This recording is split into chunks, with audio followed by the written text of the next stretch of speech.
live reading of a classic work. This is going to be Chapter 5 of Treasure Island. I didn't go live at all last week like I had planned to. Life going on and was unable to. But I should try to not miss another week because I do want to get this done before the end of the year.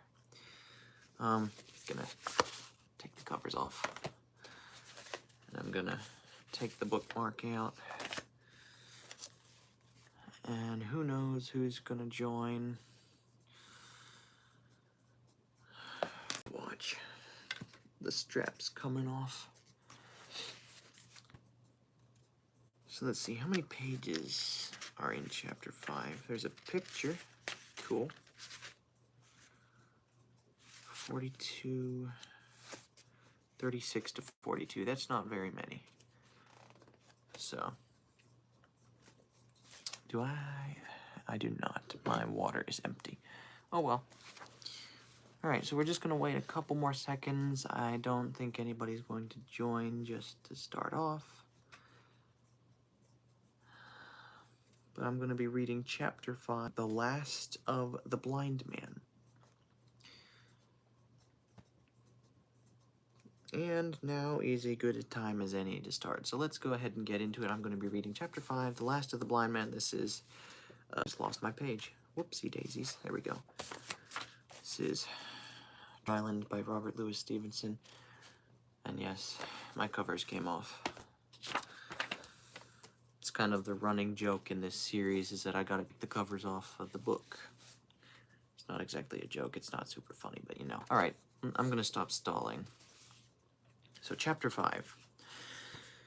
My curiosity, in a sense, was stronger than my fear, for I could not remain where I was, but crept back to the bank again, whence, sheltering my head behind a bush of broom, I might command the road before our door. I was scarcely in position ere my enemies began to arrive, 7 or 8 of them, running hard, their feet beating out of time along the road, and the man with the lantern some paces in front. 3 men ran together hand in hand, and I made out, even through the mist, that the middle man of this trio was the blinder. The next moment his voice showed me that I was right. "Down with the door," he cried.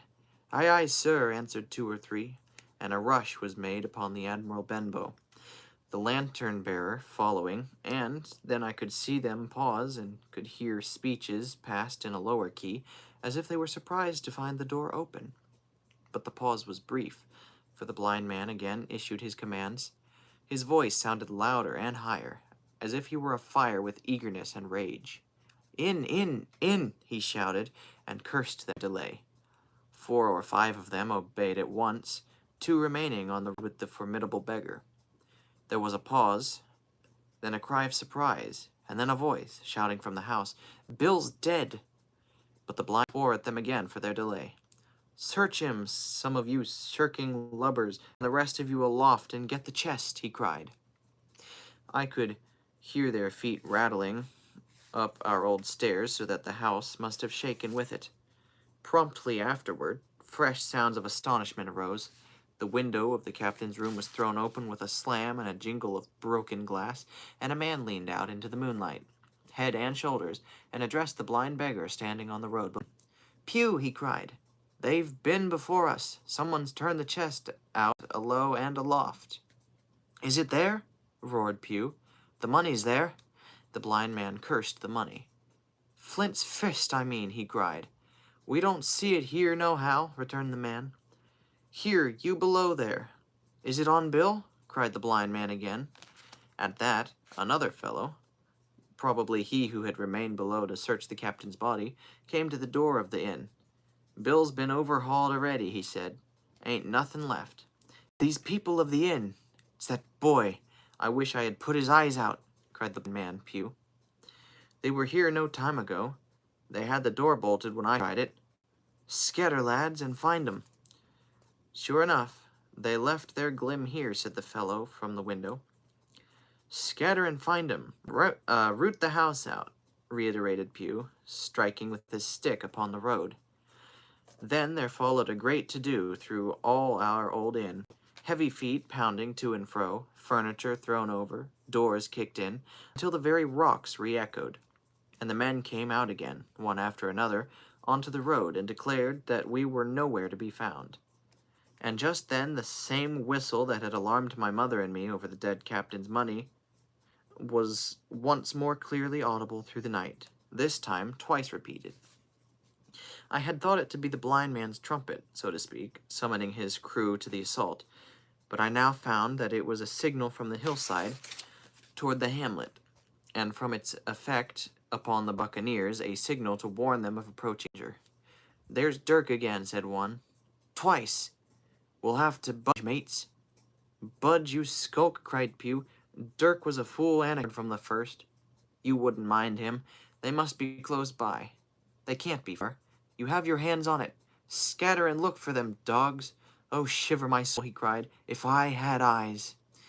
This appeal seemed to produce some effect. Two of the fellows began to look here and there among the lumber, half-heartedly, I thought, and with half an eye to their own danger all the time. The rest stood loot on the road, and the blind man cursed them. "You have your hands on thousands, you fools, and you hang a leg. You'd be as rich as kings if you could find it, and you know it's here, and you stand there malingering. There wasn't one of you dared face Bill, and I did it. A blind man. And I'm to lose my chance through you. I'm a poor, crawling beggar, sponging for rum, when I might be rolling in a coach. If you had the pluck of a weevil in a biscuit, you would catch them still." "Pew, weave the doubloons," grumbled one. "They might have hid the blessed thing," said another. "Take the Georges, Pew, and don't stand here squalling." Squalling was the word for it. Pew's anger rose so high at these objections till at last, his passion completely taking the upper hand, he struck at them right and left in his blindness, and his stick sounded heavily on more than one. These, in turn, cursed back at the blind miscreant, threatened him in horrid terms, and tried in vain to catch the stick and wrest it from his grasp. This quarrel was the saving of us, for while it was still raging, another sound came from the top of the hill on the side of the hamlet, the tramp of horses galloping. There is a picture right there. From what I can tell, that looks like that's Jim. And I'm saying that is Pew running from, not sure what he's running from at the moment. Probably that man with the lantern. Well, we'll find out, I suppose. Almost at the same time, a pistol shot, flash, and report came from the head, and that was plainly the last signal of danger, for the buccaneers turned at once and ran, separating in every direction, one seaward along the cove, one slant across the hill, and so on, so that in half a minute not a sign of them remained but Pew. Him they had deserted. Was sheer panic, or out of revenge for his ill words and blows, I know not, but there he remained behind, tapping up and down the road in a frenzy, and groping, calling for his comrades. Finally, he took the wrong turn and ran a few steps past me, toward the hamlet, crying, "Johnny, Black Dog, Dirk," other names, "you won't leave old Pew, mates, not old Pew." Just then, the noise of horses topped the rise, and 4 or 5 riders came into sight in the moonlight, and swept at full gallop down the slope. At this, Pew saw his error, turned with a scream, and ran straight for the ditch, into which he rolled. But he was on his feet again in a second, and made another dash, now utterly bewildered, right under the nearest of the coming horses. The rider tried to save him, but in vain. Down went Pew with a cry that rang high into the night. 4 hoofs trampled and spurned him, and passed by. He fell on his side, then gently collapsed upon his face and moved no more. I leapt to my feet and hailed the riders. They were pulling up, at any rate, horrified at the accident, and I soon saw what they were. One, tailing out behind the rest, was a lad that had gone from the hamlet to Dr. Livesey's.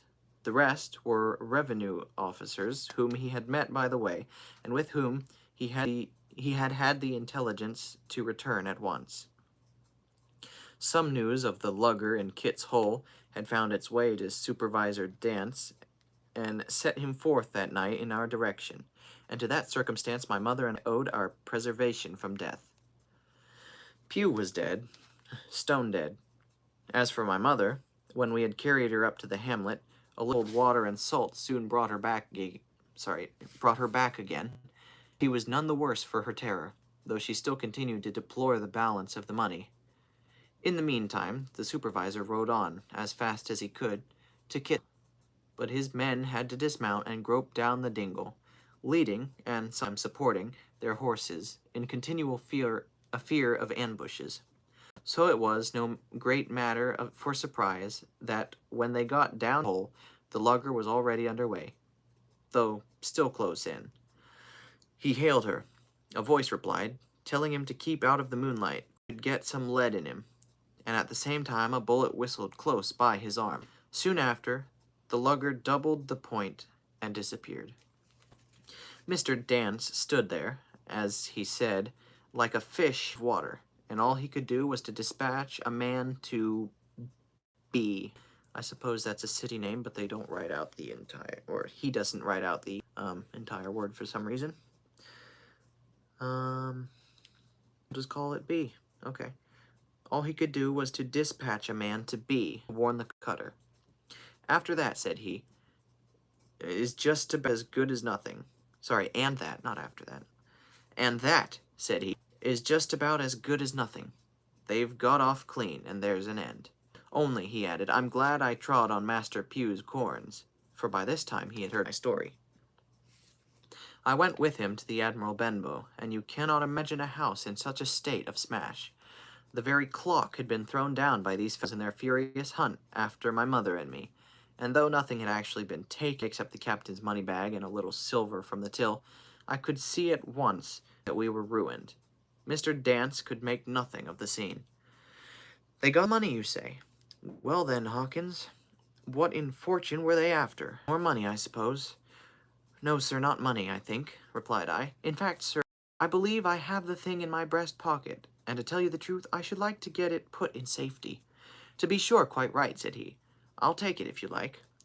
I thought, perhaps, Dr. Livesey, I began. Perfectly right, he interrupted very cheerily. Perfectly right. A gentleman and a magistrate. And, now I come to think of it, I might as well ride round there myself and report to him or squire.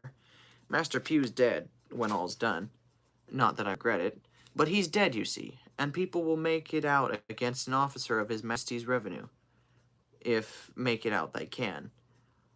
Now, I tell you, Hawkins, if you like, I'll take you along. I thanked him heartily for the offer, and we walked back to the hamlet, where the horses were. By the time I had told Mother of my purpose, they were all in the saddle. Dogger, said Mr. Dance, you have a good horse.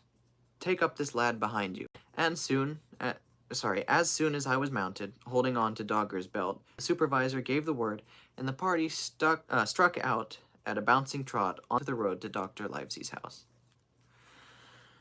And that is chapter 5. And it doesn't look like I have any viewers at the moment. I wonder how many I got in total. I only saw one at most.